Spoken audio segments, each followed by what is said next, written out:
Welcome to the Youthlete Academy podcast, empowering kids to have a lifelong love of physical activity and sport by equipping parents to support their journey. Today's show, I sit down with a good friend and former colleague, Jamie Snow. She's one of the best personal trainers that I've ever met.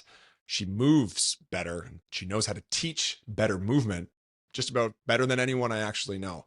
And her unique skill set is that she played Division I soccer, then became a personal trainer. And for me, what is interesting when I hear the stories about former elite athletes and positive association with fitness is, where was that intersect? When did you realize that sport and physical fitness are two different things, especially when sport ends? So we discuss her unique journey, when physical activity became a passion, when she got into training, what she would do differently if she were to mold her own journey again. A little extra as a new mother, postpartum fitness, normalizing physical activity around kids, and what made her so mobile and strong. And for those of you that know Jamie, you already know this, but those of you who don't know, you can appreciate, if you see her move, just how strong she is and how well she can move through a full range of motion. So let's get this started. Hello and welcome back. My guest today, Jamie Snow. If you know me well, you probably know Jamie well. I thought initially, the origin story, my origin story of Jamie Snow was significant, because I was trying to think back at how our relationship started, and it was probably around 2011, 2012. And we were in a Mind-boggling. dark hole of a gym, which was a great gym. And Jamie at the time was training. I can't remember. You were training with a friend, and No, I think I was like with a client at you were the that client point. at the point. And I Yeah. just remember being like, because I'd been in the industry now for a few years, hiring trainers, developing trainers, training myself. And I was just like, who is this? Like, you had perfect movement form, the way that you were addressing your client at the time. And I was just, I don't think I got a lot of work. I probably seemed like a bit of a creep, to be honest, because I was just like, wow, she is a phenomenal trainer. And then, we became friends, and then I was Well, just can like, I yeah, interject a funny anecdote? What year did you get married? 2000 and, oh boy, now I'm in trouble. 2011, Okay, so that's when we started getting close, because my first real 2012, memory, no, 2012. 2012. Yeah. Okay, Now so I'm really that's in when we trouble. started getting close, because I remember I went up to you and asked if you were single, because I thought you'd look really good with my friend Shannon. And I was like, "Are you single? Because if you are, then I might know somebody." And then you were like, "Actually, I'm getting married this weekend." And I was like, "Cool." Yeah, that really dials in the timeline. That's right. That would have been summer 2012. So, So there you go. yeah, and yeah, and then Fuel Training Club started in the spring of 2013. And it wasn't right away, but Jamie joined in, and we worked together from then until midway through the pandemic, almost 10 years.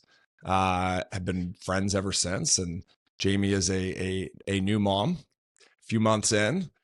So we've gone down the life journey, and this conversation circles back to our youth to start, and then comes back to where we are now, around how we developed a passion for fitness and physical activity.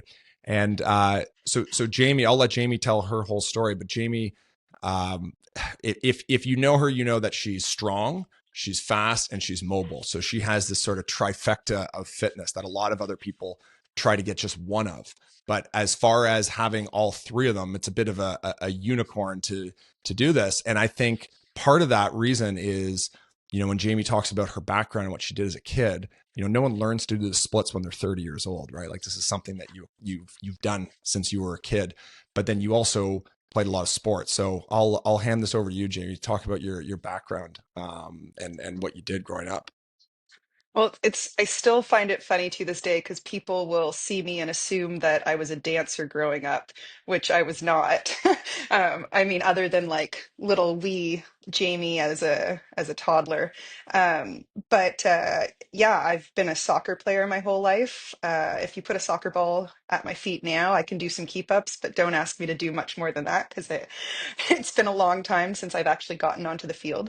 But I from age 8. started playing competitive soccer. And this was with parents who really knew nothing about sports. So there wasn't any thought. It was just the opportunity was presented. And then I fell down this path. Uh, but that led to playing for the regional team, which led to playing for Team Ontario, which led to getting a soccer scholarship into a Division One school in Texas. So it is a blur of the specifics, but the macro scale image is my entire life was based around my sport. And I guess when you, so, at 8 years old, competitive soccer now, you're not that deep. And how old's Wyatt now? He's 5 months. Why it's 5 months. Okay, five. But yes, yeah. So you're clearly not there yet. So I imagine elite soccer now is a little different than it was when you were 8. But when you look back at it, was it something that you were really excited to do? Was that your passion? Was it something that you were just put in and you accepted it, or what? Well, it's funny because I've done like a lot of reflecting as an adult, and by the end of my soccer career, I wasn't in love with soccer. It was just what I'd always done. And at 8, you're excited to be good at something. And so when you go on to the little kickers era of things nowadays, I would have been the girl that was actually with the ball versus picking the weeds on the side. And then you were 7 and 8, and you're still so young, but I could actually and wanted to actually run and kick the ball in the net and do the things. So I stood out at that level. And then they right away go, oh, pick her, pick her, pick her. And then you just are in it. You don't have any awareness other than I feel special. And so I definitely started down the path because I felt special. And then you get good at something and it's fun being good at something. But I didn't have the awareness to know what other options are. And then, especially back then, it was like, oh, this takes up 2 nights a week and a weekend or whatever. So that's just what you do. But I loved it. But in hindsight, it wasn't the passion about soccer. It was passion about being part of a team and passion about excelling at something. And what other sport did you play? Any other sports? Not necessarily at an elite level, but did you participate in any other sports? So I'm really fortunate. The middle school I went to had like every extracurricular possible. And so I played every extracurricular possible in middle school. I did the volleyball, I did the track and field, I did the cross country, I did floor hockey, I did whatever else there would have been at the time. And so that exposed me to a lot of other things. And then in high school, I mean, I was on the volleyball team and I was on the soccer team, but I loved field hockey. Field hockey was actually like, I loved playing field hockey. And it gave me outlets to other things as well. And at what year, I guess, or how old were you when you all you wanted to do was soccer, or did it not happen? Did you always want to do a lot of activities?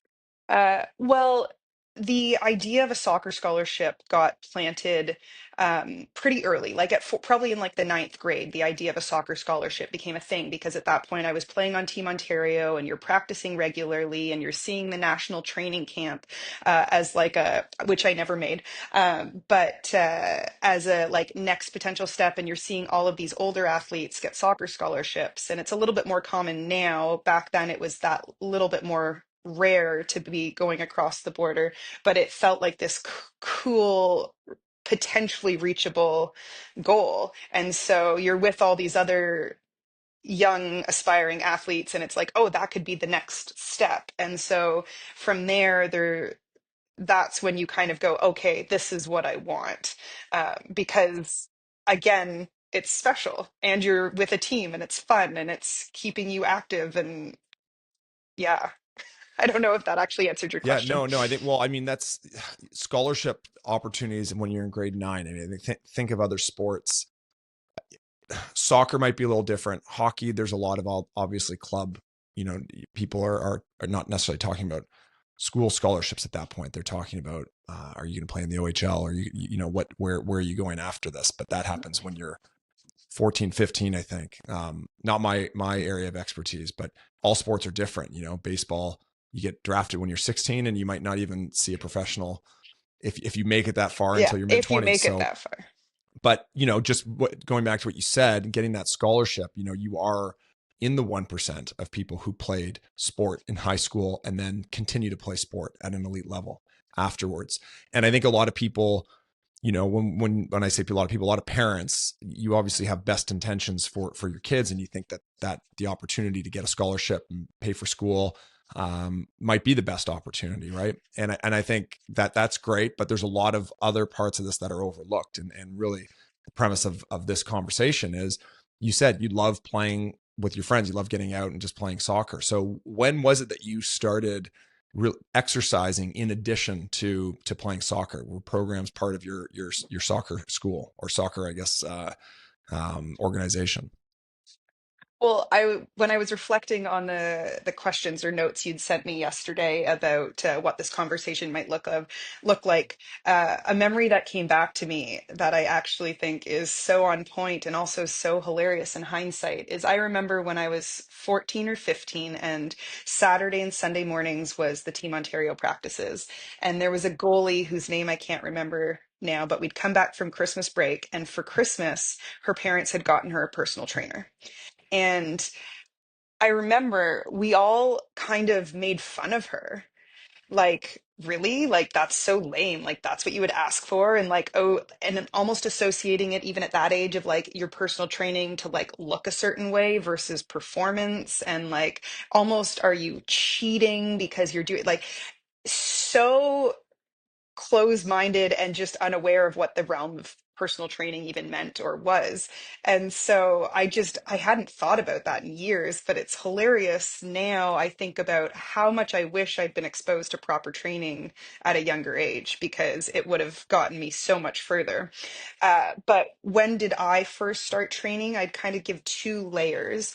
There used to be a place in Mississauga called Mind to Muscle. I don't know if it still exists, but it was first and foremost for like it started at a hockey rink, and it was for hockey players, kind of like dryland training. But then they expanded and had lots of like other sorts of teams, like soccer teams in there. And so I think when I was probably around somewhere between like 10, 11, and like that 14 age, I went with a group of girls from my team to Mind to Muscle. And so that would be footwork drills and some step ups and some low level dumbbell lifting. And so that was a lot of fun. I loved doing that. When I had officially signed my scholarship, and it was kind of like the summer before leaving for Texas. I was sent a package of like the expectations of what I should be doing through the summer, strength training, like conditioning training, all of those things. And so that was the first time in my life that I'd like joined a gym and had to go do these things. And at that point, I went and I would do them, but I was scared, overwhelmed, insecure of what training on the floor looked like. So I spent a lot of times doing like the core workout part of things and like being on the treadmill and not fully engaging into the strength training aspect of it. And I liked being at the gym. I liked feeling like I'd worked out, but I had no concept or ability to actually take that and put it into real practice in a functional way. Yeah, and I guess so. What age again was the teammate who had the personal trainer? That would have been when I was like 14 or 15. 14. And when did you start doing the dryland training? At like 11 or 12. Okay, yeah. So you're doing the But dryland then, but before they like had the personal trainer. yeah, but it didn't, it felt like very different things in my mind. This was like a fun thing you did with your team, Hmm. and like, oh, maybe it happens to help you on the field, versus this is something that you're doing for yourself and training. But I think about it, and like, and then I flash forward to when I actually wanted to train before leaving for school. And I wish I'd had access to someone who actually taught me how to lift. Um, I guess that, do you know what? This is a memory that I also haven't thought about in years, but I did, as part of gym class in high school, there was a chunk in like grade 11 or 12 gym class that we were in a strength gym. Hmm. And so I guess that would have been my first exposure, would have been in high school, but I, I don't remember it. I would be willing to bet that most kids' first exposure to weights is in high school in a gym class, Yeah. right? And I think that's if you were to use that like I think kids should be exposed to it far sooner, but obviously, A that's the hundred work percent of a agree. lot of other people. But and you've got to learn how to do it properly. And what you alluded to with the personal trainer being able to teach you how to do it, sometimes you look at dryland training, and dryland isn't seen as something where you're taught to do anything. It's just you go in and you do. Um, and right now we have 7, 8, 9 year olds, and I very much believe that group, you're not teaching them very much, you're just getting them to do, because attention span, kinesthetic awareness, you're not having them. One of the kids asked if you could bench press the other day, which is hilarious, right? We're just learning push-ups. But I'm like, hey, I was like, good for you for knowing what a bench press is, 8 years old. I I would say though that yes, okay, we are born flexible and moving well. Like my 5-month-old baby, he can't stand up yet, but like he can eat his toes. Like he can do all the things with his body, but you can move a lot, but you move like a spaz. Like you don't actually know how to control that moving. But I think at 7 and 8 and 9, that's how you at least start to bring the awareness to, okay, what am I trying to do here? And having an intention, even if it's in short little attention snippets, but having that intention goes a long way to then learning how to control that movement, and then bringing it to where I think this conversation will eventually go is then having that mobility still when you're older, because you never stopped doing the movement and you learned how to do it intentionally at a young age. Yeah. Yes. So you lose the ability to move, which you had when you were younger, for the most part, barring any health concerns. But the idea of, so right now I see that with even 7 and 8 year olds, some of them can't get into the bottom of a squat. And that could be attributed to the fact they've already been in school for a number of years and they're sitting in a chair, and they don't get up a lot. I'd be willing to bet that, that before school, every kid can squat perfectly. That's another conversation. Probably warrants some data, but I do think, yeah, you keep moving. And then there's also another, I think, where we diverge with some of our friends that we would have played with, is the kids who were athletic and didn't have to work out, and the kids who had to work out to play.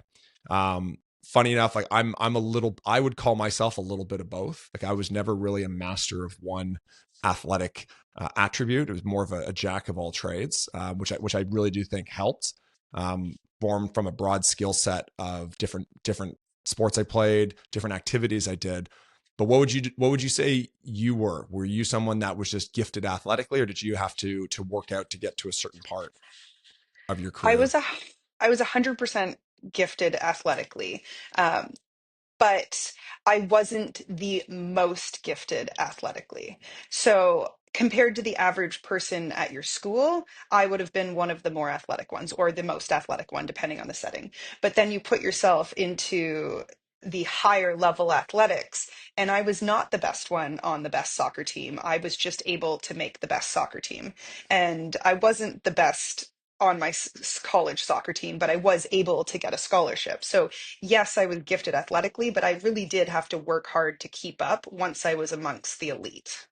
And And when I think that is benefits you because you learn to work harder, and you end up crossing some of those like markers of failure where you like weren't quite good enough to make the starting lineup, or you weren't whatever, and it pushes you and it motivates you, and also teaches you that like one failure isn't the end of things.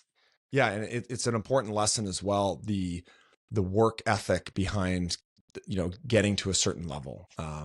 So when you got into, by the time you got into Division 1 soccer, you were gifted athletically. You'd been introduced to exercise. When was it where you started to really enjoy the workouts that you were doing, and the exercise itself? I think when I fell in love with the most is when I was actually starting to become a personal trainer, uh, because then I was not just going through the motions because someone told me to do this, so I'm doing it, versus why am I doing this and what is this doing for me and what is the actual through line to what I'm seeing in the effects afterwards. I'm not I If you compared me to my highest kind of athletic achievement at 21-ish, 20, when I was on the soccer teams and I was keeping up with them. And then my me now at 30, how old am I? 36 and a new mom. I would probably like I'm stronger now, I'm probably move better now, all the things I wouldn't be able to keep up on a soccer field. But if I'd known a fraction of what I know now, then I think I would have loved working out more, and I would have loved soccer more because I would have been able to push myself in this new way. Yeah, and that I'm going to come back to that looking back at your journey and some of the things that obviously our parents are making the decisions for us at at a certain age. By the time you get to university, you're making those decisions, but up to that point, the programs that you're going into, from 7, 8 on upwards, parents are making, and then at a certain point, you have some more input. Oh, I like this. I want to be put into this program, or I don't want to be in that program. And there really is. I sort of compare, if you let kids pick their own food that they eat, right? There's going to be problems later on. So, but there is a fine line between parents pushing into a sport, right, to make sure that they get exposed to it, and pushing them into a sport for the sake of, I want you to become an elite athlete. And that difference there is an important one. And I don't think parents do that for the most part intentionally, but it does happen. So, of the athletes you played with, how many people you played soccer with, they didn't really want to be there, but they were just really good? I mean, the older you get, more and more of those people peel off, right? Yeah. Because you can only be forced for so long. But when I was in those like earlier years of like 13 through 16, probably, there were definitely, I mean, younger than that, I just didn't have the awareness, but there were definitely players who were there because they were naturally good and their parents kept pushing them versus having the interest to actually be there.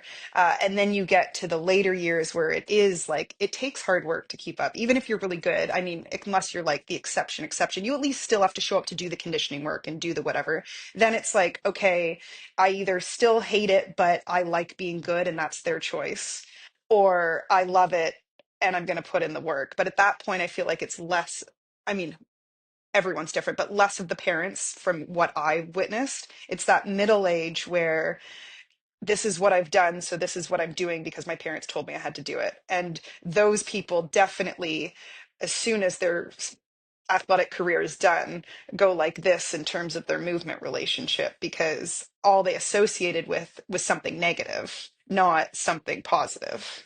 Yeah, and that's sort of the direction that this is going in. As far as, you have all these years, you have so much fun playing sport, you love hanging out with your friends, and then for a lot of people it ends. Actually, for everyone it ends. Let's be realistic here. It's going to end for LeBron James one day, but for people it usually ends uh, after high school. They stop playing sports, right? And then if you were fortunate enough to play at a collegiate level, for most people it ends at that point. You might play some intramurals, but then you've got, you've been through maybe not even a third, let's call it a quarter of your life. At that point, you still got a lot of life to live, and arguably, looking after yourself, actually it's not arguable, I would say it's definitively looking after yourself is more important, right? You can sort of feed yourself whatever you want up to a certain point, but that physical, that association, that positive association with physical activity. So for you mentioned that you started personal training, but that was well after your soccer career. So how many people do you know that you played soccer with have still maintained, if you were to say, obviously factor in age and life, that have really maintained a similar lifestyle to devoting themselves to health and wellness? There's definitely more than that haven't than have. And I think part of that is what reflection they were able to put in of why they were doing the sport and what they were doing within the sport and what they were getting out of the sport versus just being in it and then not being in it. Because if it was, I just play this sport and so I do these things to play the sport at the end, then when it ends, you're very lost as to what now. But if you were already reflecting as to what you loved about it and what you got out of it, then it's easier to just translate that into a different form of activity. I think also, especially at a high level athlete, like everything is so structured. You do this, it's programmed for you. These are the expectations. So when you don't have someone being like this and this and this, and it's already in your schedule, it's harder to do that on your own. And so people fall off that and lose it entirely because they can't have the perfection of the schedule. And I think what so many of us overlook is like, progress over perfection, like something over nothing. And even if you can't do the workouts the way you used to be able to do them, something is still better than nothing. And when you start doing the somethings, then hopefully you can build them into specific somethings and longer somethings or whatever it may be. But no, I have a lot of close friends who are, they fell out of it and then they got so far out of it that they don't know how to get back into it. And so they've just resigned to, I'm just not very active anymore. And Yeah. none of them are happy about that. No one's happy about that. Hmm.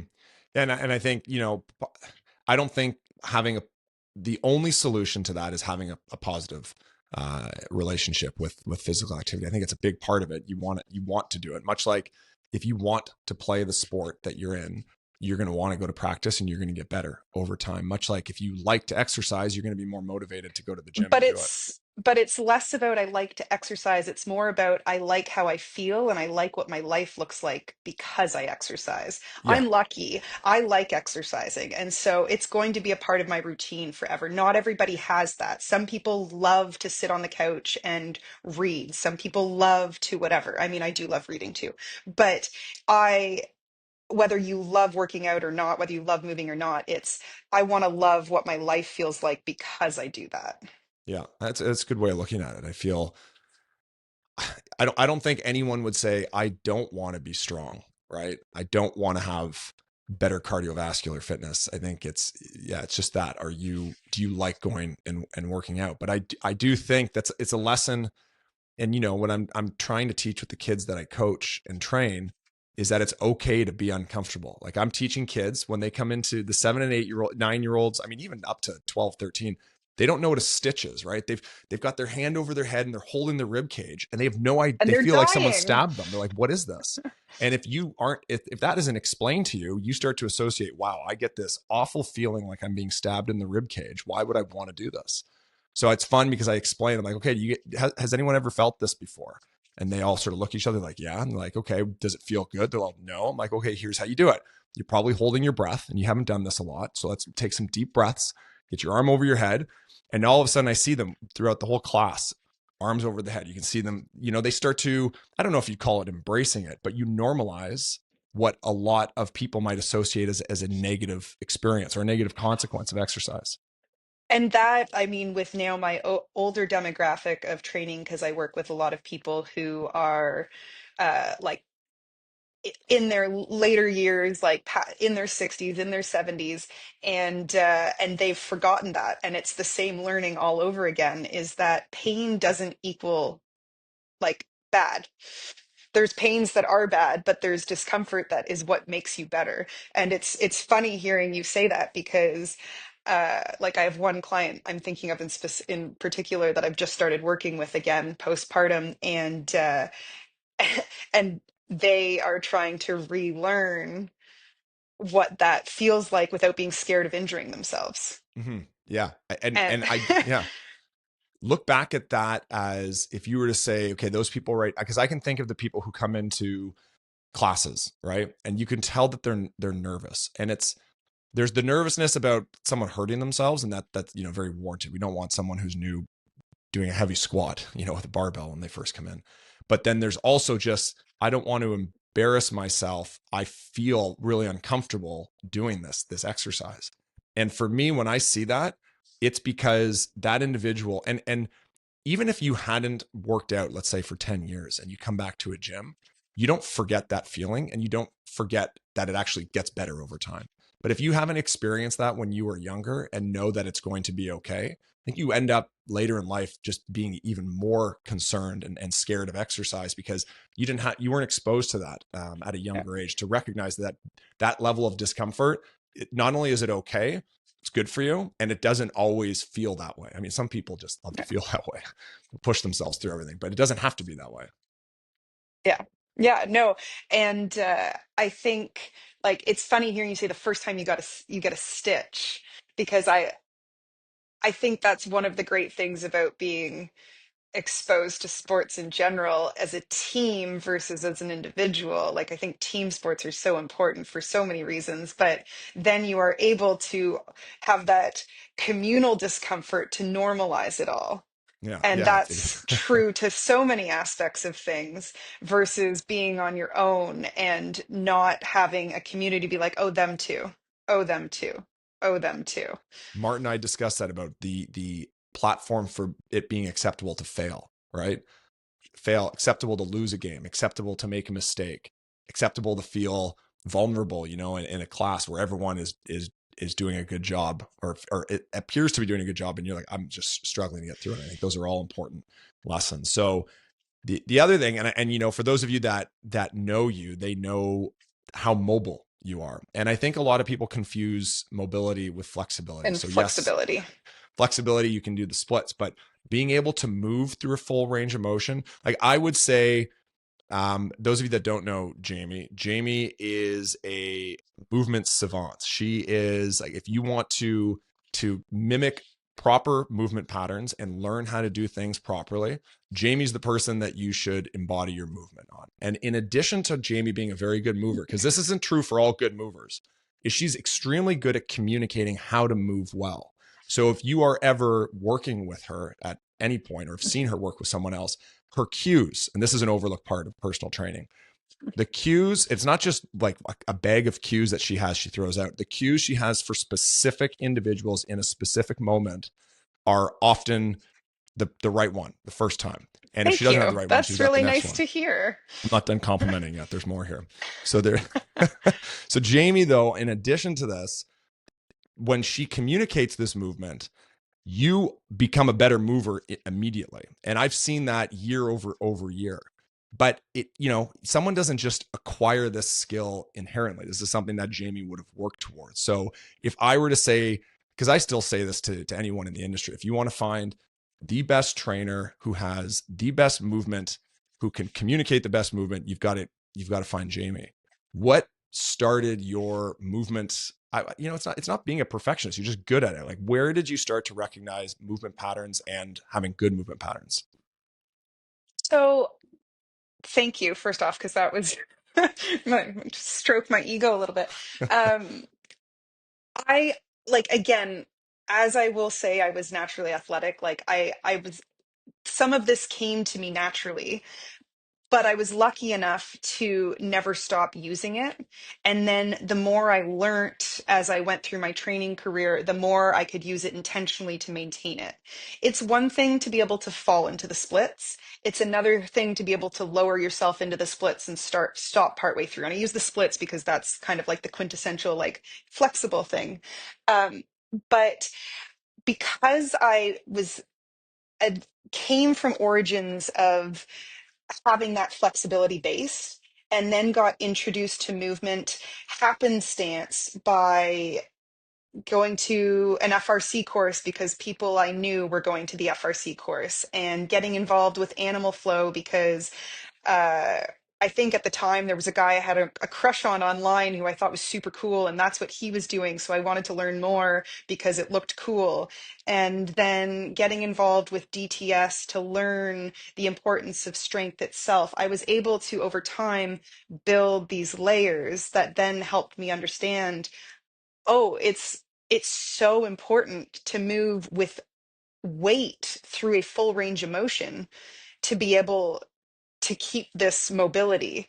And so if I'm going into like if I'm bringing this down to a more simplistic place, uh, everything we do, like our body moves in all ways all day long. We don't move like we do in a barbell squat or just a specific lateral lunge. We are constantly twisting, we are constantly bending, we are constantly whatever. And so being able to take those movements in all directions, in all planes, at all heights, and make that then back in the gym so that they further each other. That's where kind of the magic and the beauty comes in, because I can rotate fully this way and bend fully this way and then extend fully that way. And it's because I can do it with strength. And so it's funny because when you think about the people that are more likely to get injured in a group class, like when I used to be teaching at Fuel, I'm more scared about the super mobile girl than I am about the guy who's really tight and can't get his arms over his head. Yes, they could both come across injuries, but the person who can get into a position and can't control it, she's actually at more risk, or he, but normally I'm going to say she is actually at more risk because she doesn't have that way to actually articulate a joint with intention. And that's where it comes back to when I'm saying, even though the 7 and 8 year olds, they might not really get it yet, but bringing the awareness and bringing their focus to what they are trying to do in space, that is what I do. Mhm. Where am I trying to move, and what am I trying to move from? What muscle am I trying to move from? And being able to do that is what makes me je ne sais quoi. But that's like having a focus there and being like, why and how am I doing this? Where is this coming from? That's what allows me to then progress it forward.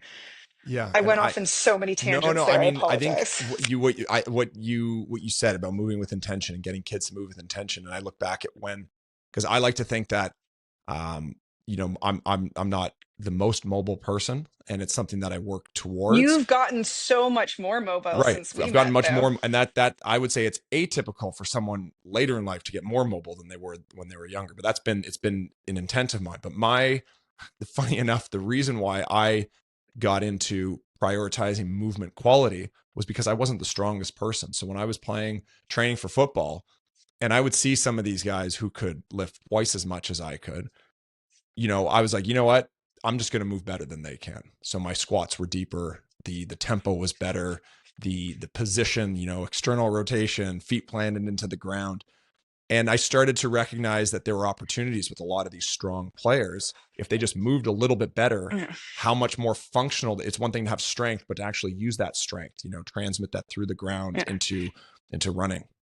And then you realize that, okay, it's great to be strong, but the same way, if you can't use the mobility because you don't have the strength, if you Yeah. can't use the strength because you don't have the mobility, then you're robbing yourself of the athleticism.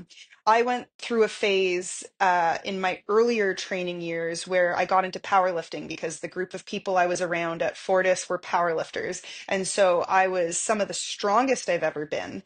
But when I look back at it, I was actually the least athletic. Mm-hmm. And so I think maybe the rebound of that is also what pushed me towards understanding that, like, you have to find this nice symbiotic relationship between the two. And I thankfully have found that, where I might not be the strongest in the room. But I definitely can move the most weight through a bigger range of motion than most Mm-hmm. people. Yeah. I like to use the Turkish get up as an example because I can do a heavier Turkish get up than most men. And I'm not saying That's everybody true. should For anyone try to listening, that's go, true. It's a, but I'm not saying everybody should go try max out on their Turkish get up. That might not have the best risk reward there, but it's a good example because I know how to move a weight and I know how to move my body so that that weight ends up being the lightest it has to be. Whereas there are people that are far stronger than I am that couldn't even fathom making their way through that movement. And for those of you who don't know, a Turkish get up is just a series of movements that gets you laying on the floor holding a weight to standing up holding a weight. And it involves that relationship between mobility and strength. And that's what makes you the most athletic. That's what makes you the most pain free. That's what honestly probably gives you the best looking body too, because you're getting full range. You can build muscles in the best way. Yeah, you're not stiff. Well, I also think the Turkish get-up is, for those who know it, as complex as it is, it's a proxy for you paying attention to detail. Because to do this properly, you have to understand all the different segments that occur in that movement. And you can really tell people who have the patience to learn. And as you alluded to, the risk reward, it's not there for everyone. If you don't have the patience to want to learn something, then you probably shouldn't do it. But it's also might be indicative of the type of exercises you choose. There's a level of complexity. So I guess, okay, so from the mobility standpoint, and now, you've been inspirational for many reasons. And now as a mother, postpartum mother, exercising, you're back on, a routine, probably not the same that it was before, but you exercised right up to birth. And you're back on it. And for pelvic floor therapists watching, intelligently back on it. I know some people rush back into it, but the combination. So postpartum exercise, and then obviously Wyatt, at 4 or 5 months, he's probably not going to remember mom exercise. In fact, you're probably exercising when he's sleeping, but having him around when you're exercising and seeing this, So one, you know, the importance of postpartum exercise and getting right back into it. And two, having Wyatt eventually observe. And it's not so much that you put him in he's not in seating to just watch you do it, but the fact that it's normal. Hey, mom's exercising. This isn't a strange thing that she's doing. Like, what has been your approach there? So, one thing I want to say, and I wish I could like stand up on the rooftops and yell it to everybody. Women, whether you want to have a kid, don't want to have a kid, already have a kid, going to have a kid, haven't even thought about kids, go see a pelvic floor therapist. I wish I'd done this years ago. And so I started seeing a pelvic floor therapist probably like 3 or 4 months into my pregnancy. I still see one now monthly postpartum. I have never been more in tune with my core and my ability to engage in my life, and it makes such a difference. I, again, like just everybody go see a pelvic floor physio as a woman, especially like side tangent in like CrossFit world and postpartum world, like normalizing people like kind of peeing themselves half regularly. Like this is all stuff that is not just an inevitable conclusion.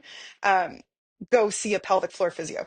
But so for me, through this kind of journey, I was terrified. I so identify with my body and my ability to move and my strength and all those things. And I had no idea what I was in store for getting pregnant and going through this whole process. But strength training through with intention. I've done courses now. I've practiced and trialed and errored and experimented, but like training properly through pregnancy and then doing the right things slowly, but right away postpartum made me bounce back in a way I couldn't have even fathomed. And the stronger that base is, the faster it's going to happen. And so I definitely, even before pregnancy, obviously started from a place of pretty well put together, but the proper work to make my way through it, learning how to engage my pelvic floor, getting the proper TVA contraction, learning how to breathe properly, learning how to release properly. These are all things that then made both the birth process itself, like the birthing process itself, easier, and the recovery. I like now that I've done it, I can say like so much better than it might have been otherwise. And then because it's not a goal I'm setting, it's not something, this is what I do. I don't give myself permission to not. I am someone who moves and exercises and trains and is intentional with my body. And so I was able to force myself back into a routine quickly because it was non-negotiable. I know I feel better physically. I know I feel better mentally. I know I'm going to be better able to play around with my son as he gets older. So I started that back right away. But now it's a fine line between, okay, fit in the workout when he naps, slash, okay, the nap schedule is not working out today, so he's on the floor next to me and I'm still getting it in. And it might look different, but like if you've if you follow me on Instagram, you'll see that like every few workouts, it ends up being Wyatt is my weight. And I'm just Yeah. still getting in that movement. And so what you see, you're normalized with. And I really, truly believe that like he will then just, that is what he does because that's what mommy and daddy do. And I've already started to compile, like, I spend a lot of time on YouTube looking at different videos and learning and tutorials and the people that I follow and learn from and the courses I do. And I've already started compiling a playlist of videos that are like fun drills to do with your 1 year old, your 2 year old, your 3 year old that are already like balance related and like holding yourself up related because again, like the earlier you normalize it as part of life, the longer it's in there while they have you to support them, the more likely it's going to be after the fact. And I I'm so glad that me moving on a daily basis is something that I want to do. Even when I don't want to do it, I want to do it. And like all the different tangents you could go on, but longevity and like quality of life is all based off that ability to stay strong and move well. And so I wouldn't change where I'm at with my relationship to movement. So I can only hope to foster that in Wyatt and in like other little ones around that are in our lives. Yeah, I think that'll be just natural for you, and couldn't agree more on that. So Last question. Probably make it my habitual final question, because we were chatting about this earlier. If you were to redo your athletic journey, what might you change? I wish I'd been I genuinely wish. I mean, I feel like I'm sitting here being like, you're running the Youthlete Academy, so I'm gonna say, no, I genuinely wish I'd been exposed to proper movement training earlier. And not just exposed to in the way that I was at Mind to Muscle, but taught about why. If I'd better understood movement and nutrition from a younger age, I would have been so much better off when I was trying to get the scholarship, when I was excelling at high school sports, when I was thinking about my relationship to movement. I would have been leaps and bounds above where I ended up, and I ended up in a pretty good place. But yeah, if I could change one thing, like I wish I could go back and expose myself to those areas, and with intention at an earlier age. Yeah, and I deliberately say what might you change, because I look back at mine and I don't think I would change. I didn't start organized sport until I was 9. And I don't wish that I had done it when I was 7, 8, given. You say that, I wish I'd done more like I did the extracurricular sports at school. I wish I'd done more other sports outside of school. Like Right. Yeah. I agree with what you're saying in reverse. I wish I had done Yeah. more of those organized sports. Yeah. And I think it's something, and what it's hard, because my son, Carter's 9, Sophie's 7, and they're not even halfway through that, youth fitness journey or activity journey. So I can't conclude what could have been done better. And I think all of this will be done in hindsight. But, my goal is, as a parent, if you're looking to make, you're going to make mistakes, but if you're looking to be best educated and make the best decision that you can with the information you have, the best intentions, what might that be? And yeah, having exposure to exercise, and it's not just about excelling in the sport.